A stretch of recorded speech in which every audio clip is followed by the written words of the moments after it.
Teman-teman, orang lain itu sebenarnya tidak pernah menuntut kita itu untuk tampak cerdas dan pintar. Namun diri kita yang sesungguhnya sering merasa tertekan harus tampak pintar dan pandai. Ini apa mboten?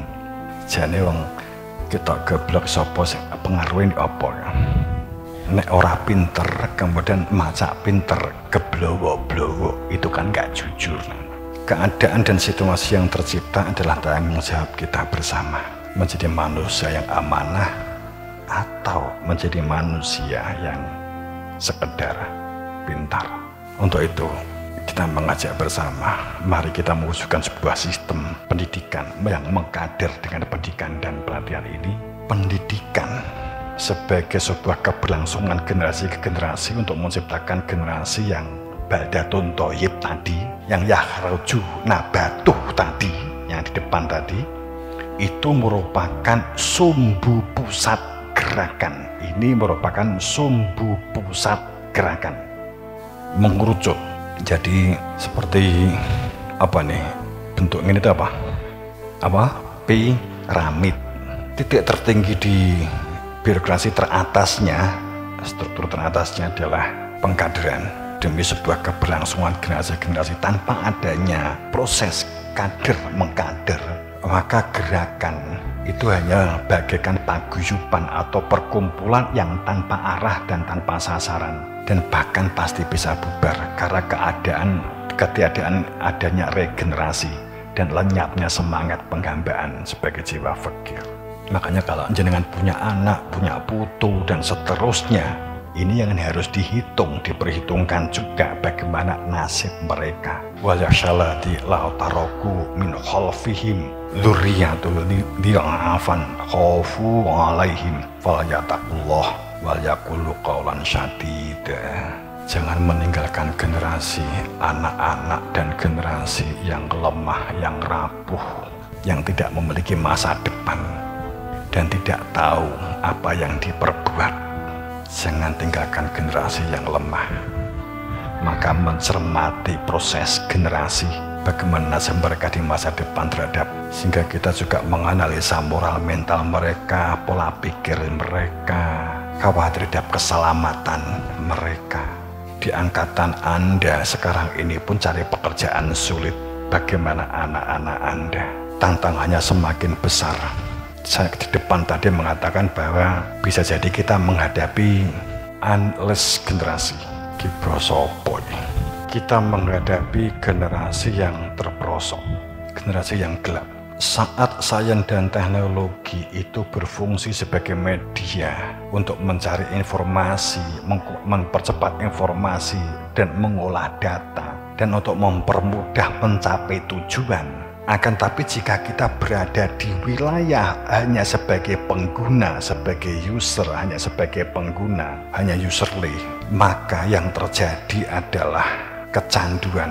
Teman-teman yang berbahagia, saudara teman-teman, saat kita berpikir bahwa pada saat dikatakan hanya user, sebagai contoh begini, TikTok, YouTuber dan seterusnya, artinya generasi yang cinta kepada retorika dan hanya kepada permainan TikTok, sehingga cinta dan benci dan cinta itu diolah oleh tim kreator TikTok dan video pendek, entah apapun namanya, entah Instagram atau bla bla bla bla, banyak macam, entah itu kebencian, entah kedengkian, entah kecintaan. Ini dijadikan sebagai dasar anak-anak atau orang-orang kreator, orang-orang kapital yang memiliki duit untuk menumpuk kekayaan mereka dengan kebencian, kedengkian, dan kecintaan serta ego Anda,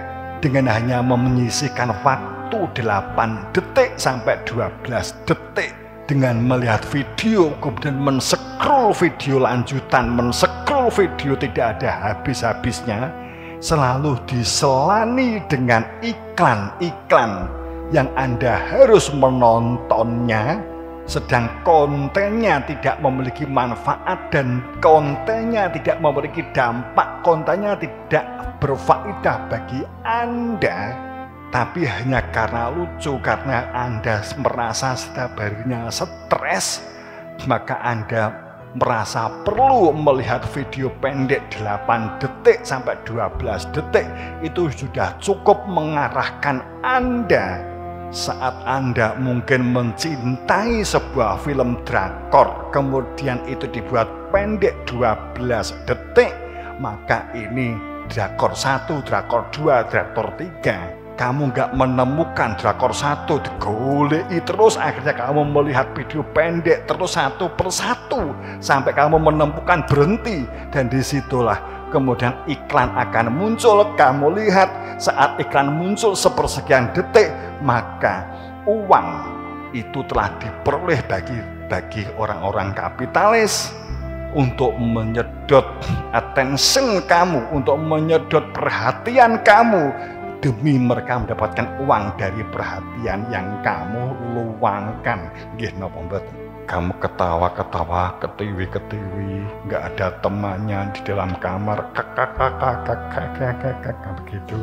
Sang kreator, alhamdulillah, sang pemilik modal, sip, sudah banyak pelanggannya, sudah.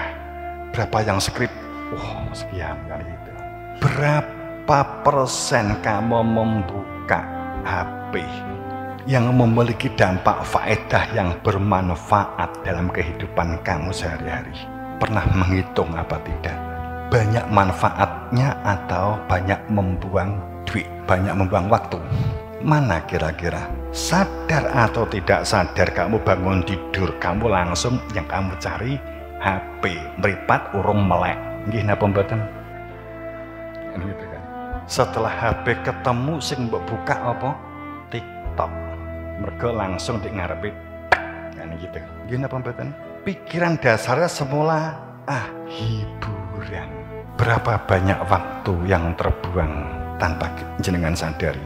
Maem kan karo ndelok TikTok nggih ta? Sret, maem wis rampung TikTok-e gak rampung-rampung. Roh-roh wis siang, ngletak buka TikTok, roh-roh subuh. Nggih napa mboten?